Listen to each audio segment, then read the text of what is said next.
Hey, what's up, everybody? I'm Ken with 444 Woodworks. Today we're going to rock this wing bowl. Let's do it.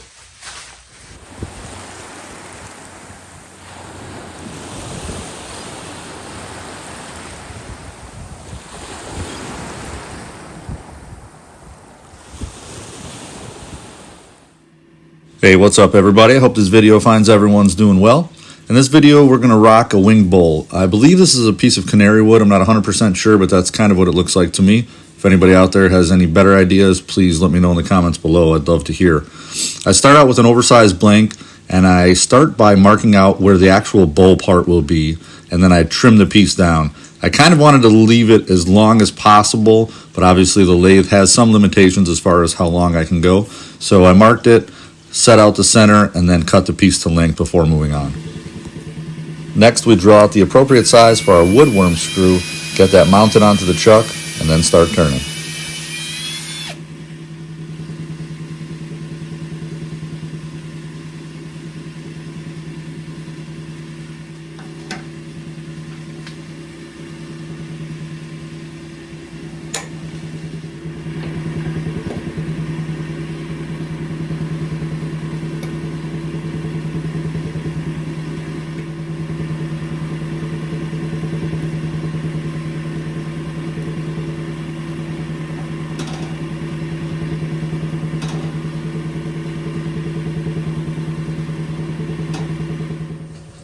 Alright, here we start turning on the bottom of the bowl.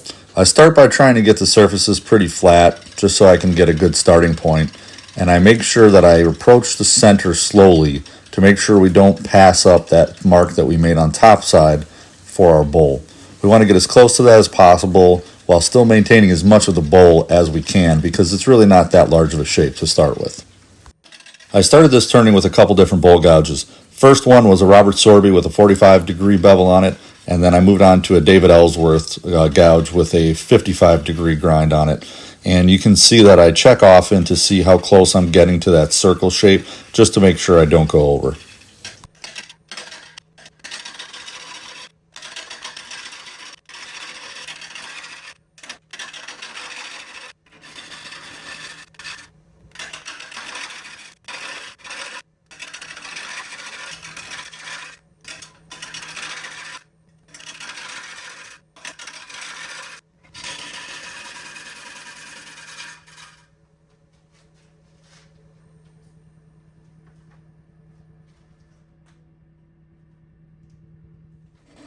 Alright, here I am using the Ellsworth gouge.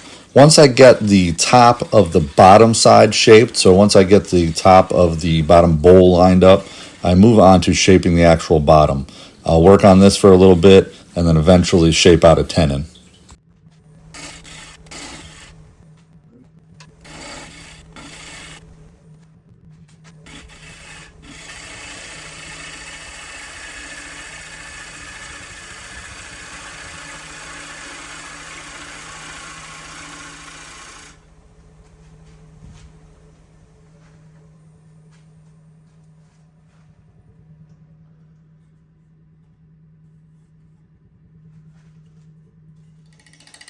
Once I got the bottom of the bowl lined up to a shape that I enjoyed, I moved back onto the wings. I really took my time here trying to get the wings shaped how I wanted them, and I wanted just a slight up curve. I still wanted to keep it kind of thick. Honestly, this is the first one of these that I've actually done, so I was a little cautious with going too thin because I really didn't want to explode it, especially after I had gotten this far. I just took my time, kept making light cuts, and it ended up working out really well.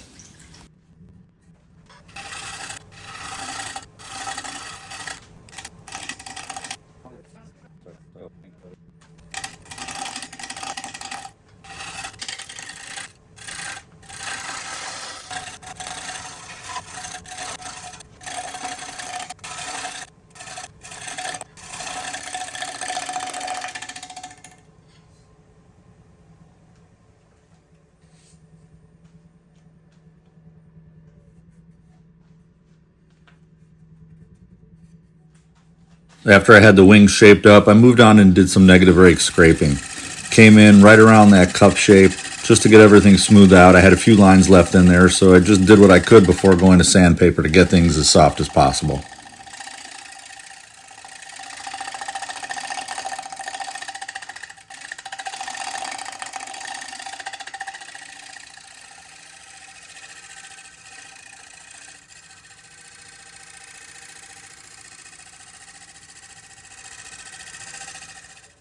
Next step was making sure we had everything nice and crisp ready for our tenon.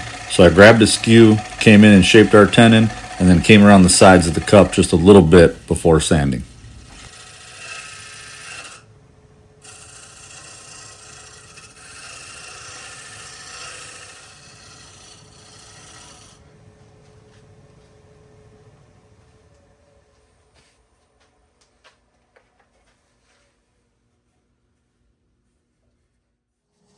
Next, we move on to sanding the bottom of the piece. You'll see I use a few different methods of sanding here like I do in most pieces, but I start out with the piece moving on the lathe, then move on to a little bit of hand sanding, and then finally move on to power sanding with the drill. Obviously, there's a few different shapes in this piece, so I switch up the method depending on what I'm doing based on what works the best.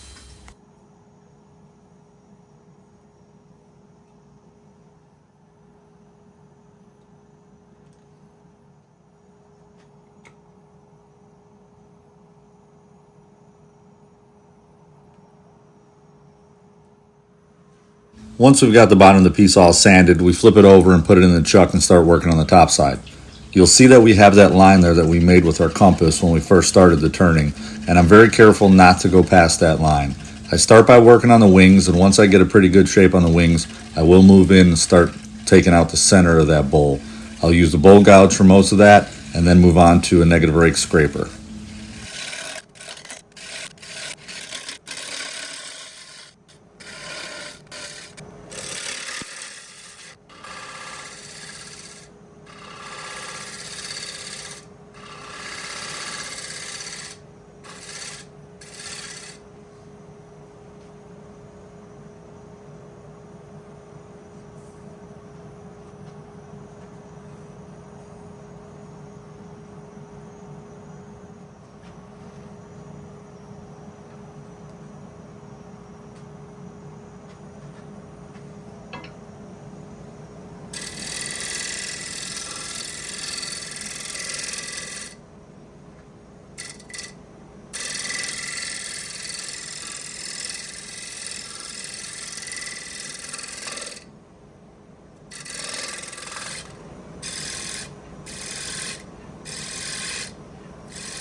Here we are with the center of the bowl shape hollowed out, and I'm going to move on to the negative rake scraper like I mentioned earlier.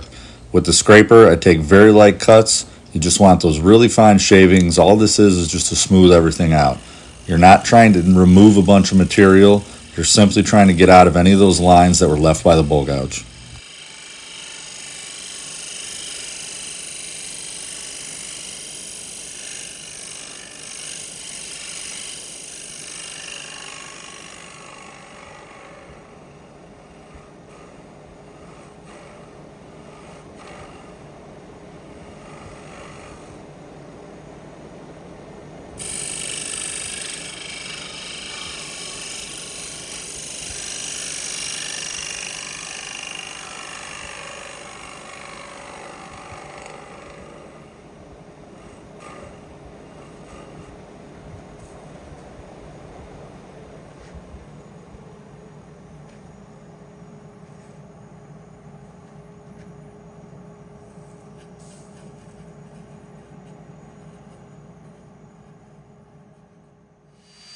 With everything shaped up nice and smooth, it's back to sanding following the methods we spoke about earlier.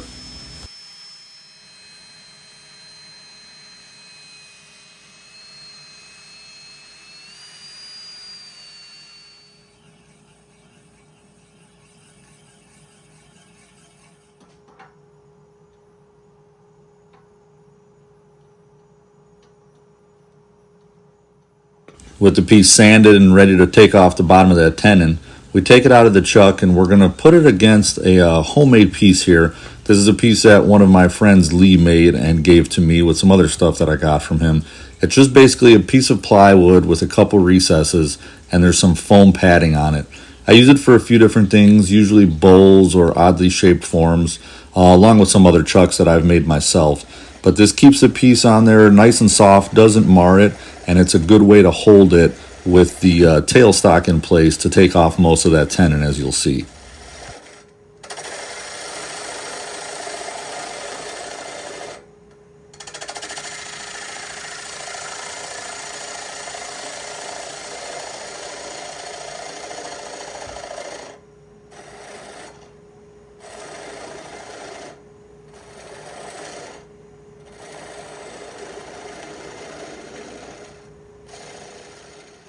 With most of the tenon removed, I moved on to a little bit of sanding as much as I could with the piece still in place on the lathe. I do a little bit of power sanding, a little bit of hand sanding with the piece moving before I take it off there and use a flush cut saw to chop off the rest of that tenon.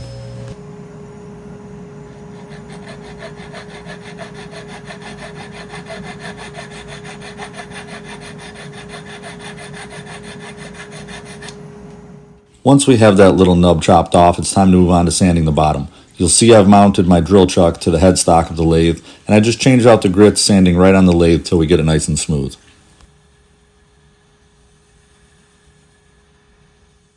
Alright, ready to rock and roll on to everybody's favorite part, which of course is finishing. Here I use tried and true original, which I like to use for a lot of my pieces. I use this, walnut oil, Hut PPP. Those are my top three finishes that I use for most pieces. However, on this piece I did use the tried and true.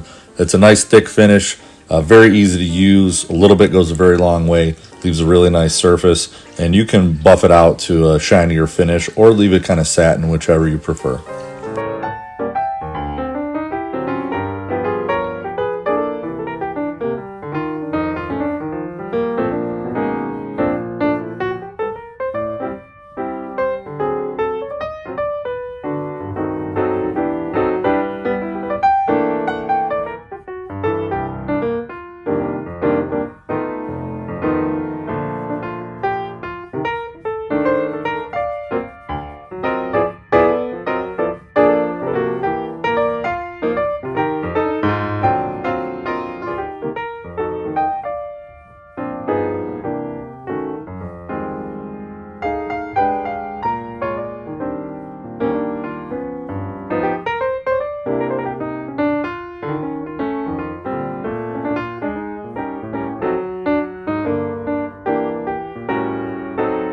Here's the final piece. It measures roughly 12 by 7 at about 2.5 inches deep. Really fun piece to do. Like I said earlier, this was the first time I've ever done a wing bowl like this. I was really lucky to have this piece. It was naturally shaped like you see it here in the pictures. Must have just been the way the tree was cut. I had some live edge on the side, so I wasn't really sure what I was going to do with this piece originally, but I'm really glad this is what I chose to do with it. Thank you very much, everyone, for checking out this video and for checking out all of my work. If you'd like to see more of it, please head over to my website at 444woodworks.com. And until next time, keep those shavings flying.